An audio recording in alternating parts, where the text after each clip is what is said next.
Hi friends, good morning everybody. ఈరోజు మనం current అఫైర్స్ని డీటెయిల్గా డెప్త్గా తెలుసుకుందాం. ఫస్ట్ ఆఫ్ ఆల్ ఏంటంటే, పంజాబ్లో ఇటీవల చాలా ఎక్కువ వరదలు వస్తున్నాయన్నమాట. దీనికి ప్రధానమైన కారణం ఒక నది ఉందన్నమాట. దాని పేరు గగ్గర్ నది. అర్థమైందా? దీన్నే పంజాబ్లో దుక్కు నది అంటారు. అంటే దుఃఖదాయినిగా పిలుస్తారనమాట. పంజాబ్ యొక్క దుఃఖదాయిని లేదా దుక్కు నది అంటారు.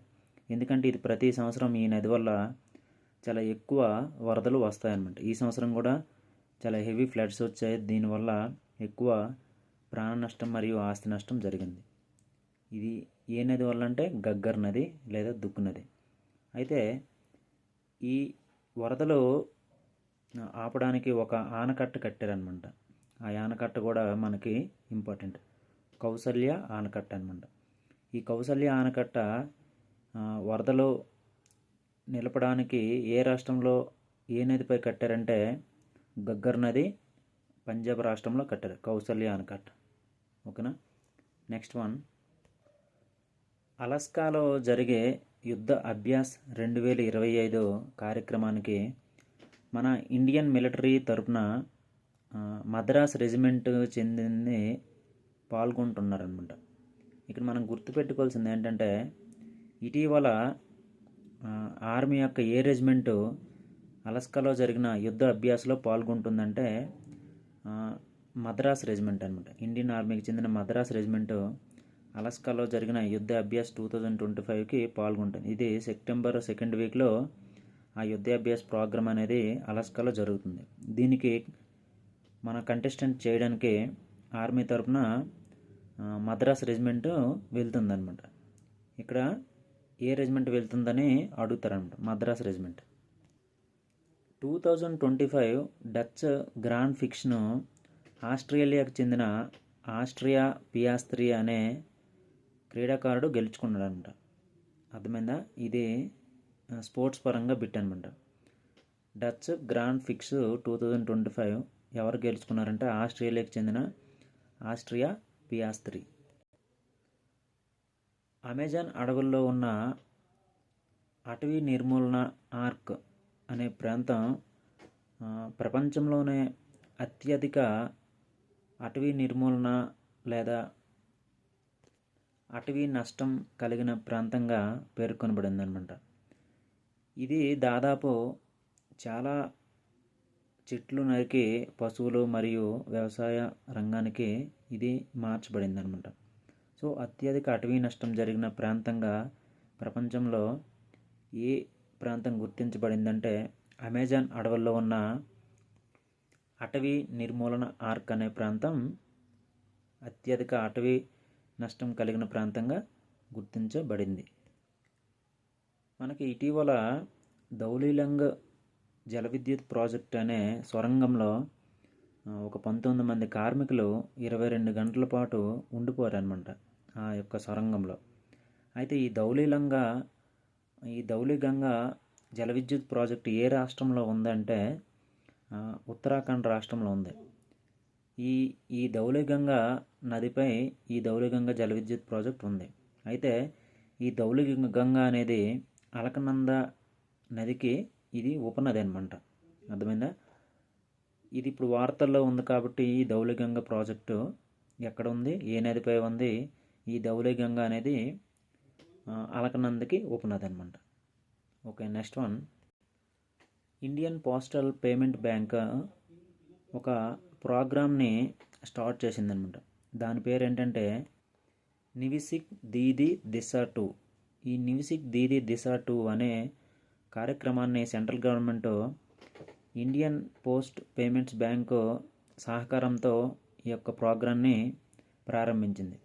ఇది ఎందుకంటే మారుమూల గ్రామంలో ఉన్న మహిళలకి ఆర్థిక అక్షరాస్యత అనగా ఈ డిజిటల్ పేమెంట్స్ గురించి అవగాహన కల్పించేందుకు మరియు మోసాలను ఎదుర్కొనే ఒక నాలెడ్జ్ను అందించడానికి ఈ నివిసిక్ దీదీ దిశ 2 ప్రోగ్రాన్ని ప్రారంభించింది. ఈ నివిసిక్ దీదీ దిశ 2 ప్రోగ్రాం ఏ బ్యాంక్ సహకారంతో స్టార్ట్ చేసిందంటే ఇండియన్ పోస్ట్ పేమెంట్స్ బ్యాంక్ సహకారంతో స్టార్ట్ చేసిందనమాట. మనకి సింగపూర్ ప్రధాని మన దేశానికి విజిట్ చేశారనమాట. ఇది ఎప్పటి నుంచి ఎప్పటి వరకు అంటే ఆగస్ట్ 2 నుంచి ఆగస్ట్ 4 వరకు 3 రోజుల పాటు విజిట్ చేశారు. దీని దీని భాగంగా సింగపూర్కి మనకి 60 సంవత్సరాల బాండింగ్ ఏర్పాటయ్యి 60 సంవత్సరాలు అయిందనమాట. అంటే సింగపూర్కి మనకి 60 సంవత్సరాలు నుండి మనకి రిలేషన్షిప్ ఉంది. అలాగే దీనిలో భాగంగా 5 అగ్రిమెంట్స్ జరిగాయి అనమాట. అర్థమైందా? అలాగే సింగపూర్ ప్రధాని ఎవరంటే లారెంగ్ వాంగ్ అనమాట. లారెంగ్ వాంగ్ ఎవరు? సింగపూర్ ప్రధాని. మనకి ఫ్యాక్ట్ బిట్ అడుగుతారు, సింగపూర్ ప్రధాని ఎవరైనా అడుగుతారు, లేకపోతే ఇటీవల సందర్శించిన సింగపూర్ ప్రధాని డేట్స్ అని అడుగుతారనమాట. ఆగస్ట్ 2 నుంచి ఆగస్ట్ 4 వరకు అనమాట. అతని పేరు కూడా గుర్తుంచుకోవాలి. భూటాన్ ప్రధాని సెరింగ్ టాప్ గే. ఇతను బీహార్లో ఉన్న రాజ్గిర్ ప్రాంతంలో ఒక టెంపుల్ని ప్రారంభించారు. అది బుద్ధిస్ట్కి చెందిన టెంపుల్ అనమాట. ఇది చాలా ఇంపార్టెంట్. ఇది కల్చరల్ పరంగా ఒక దేశ ప్రధాని మన దేశానికి వచ్చి ఒక బుద్ధిస్ట్ యొక్క టెంపుల్ ప్రారంభించారంటే ఇది చాలా ఇంపార్టెంట్ అనమాట. సో అతని పేరు గుర్తుంచుకోవాలి, ప్రాంతం గుర్తుంచుకోవాలి. భూటాన్ ప్రధాని ఎవరంటే సెరింగ్ టాప్ గే. అతను ఎక్కడ ఇటీవల బుద్ధిస్ట్ టెంపుల్ని ప్రారంభించారంటే బీహార్లోని రాజ్గిర్ ప్రాంతంలో. ఈ బిట్టు చాలా చాలా ఇంపార్టెంట్ అనమాట.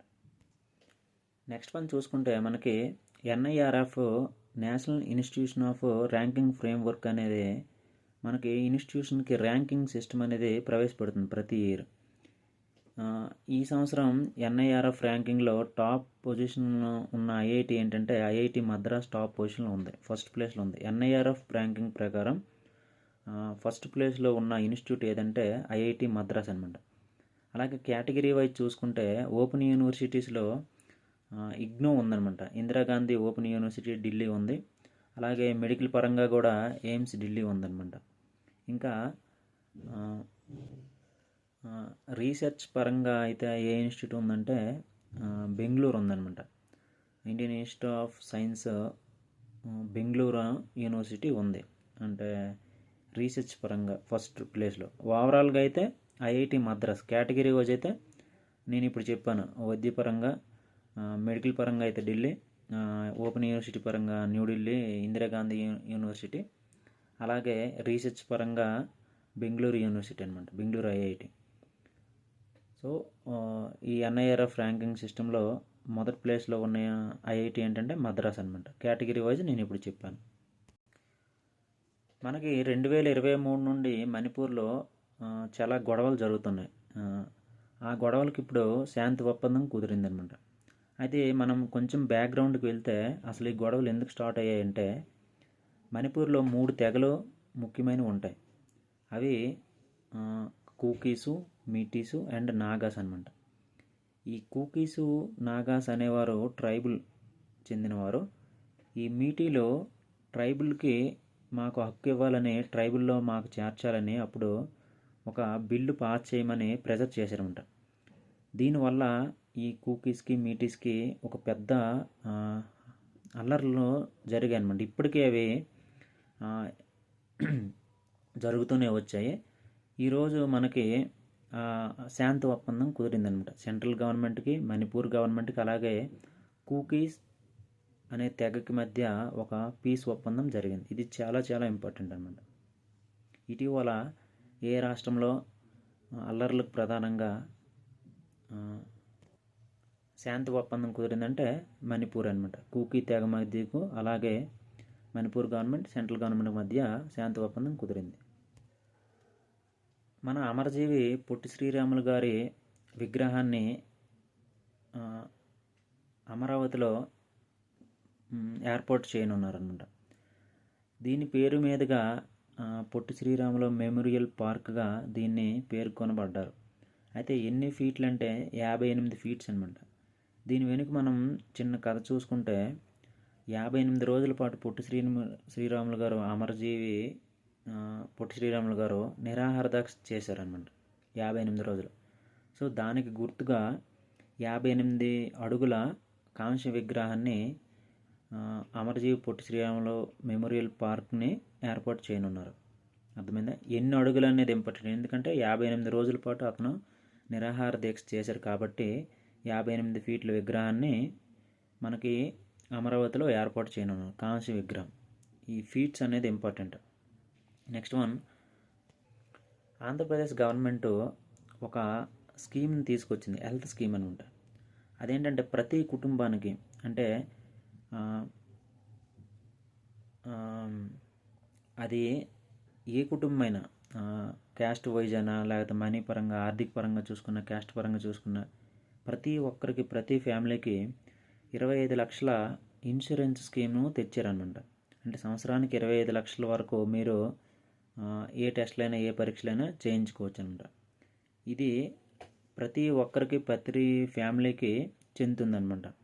ఇదివరకు అయితే కొన్ని రెస్ట్రిక్షన్స్ ఉండేవి, ఇప్పుడు అలాంటి రెస్ట్రిక్షన్స్ ఏమీ లేవు. ప్రతి ఒక్క ఫ్యామిలీ, పెద్దింటోడైనా పేదింటోడైనా ఎవరైనా ప్రతి ఫ్యామిలీకి 25 లక్షల బీమా ఒక స్కీమ్ని తీసుకొచ్చిందన్నమాట ఆంధ్రప్రదేశ్ గవర్నమెంట్.